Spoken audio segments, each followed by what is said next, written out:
এটা চাই না। কাজে ওই ইন্টেনশনে এক্ষুনি যদি আমি বলি যে কেউ যেতে হবে না, এটা কিন্তু মিথ্যা হবে।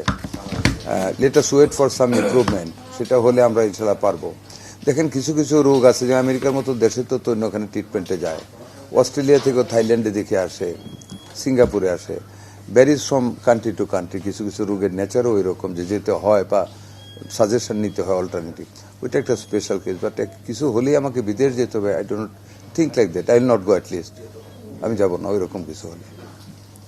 দোয়া করবেন যাতে না হয়, দোয়া করবেন যাতে না হয়। আল্লাহ যেন কিছুদিন সার্ভিস দেওয়ার মানে হায়াত দান করে, এটা দোয়া করবেন।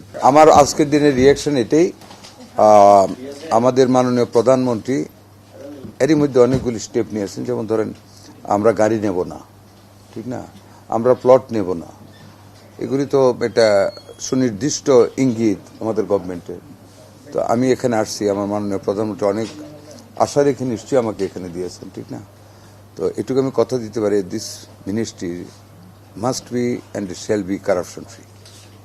দেয়ার উইল বি নো কারাপশন। করতে পারবে না কেউ ইনশাল্লাহ। সিন্ডিকেট ভেঙে দেবো। কোনো সিন্ডিকেট যদি কেউ করে আত্মতৃপ্তি পায়, আমি তো বিয়ন্ড মাই মিনিস্ট্রি আমি যেতে পারবো না।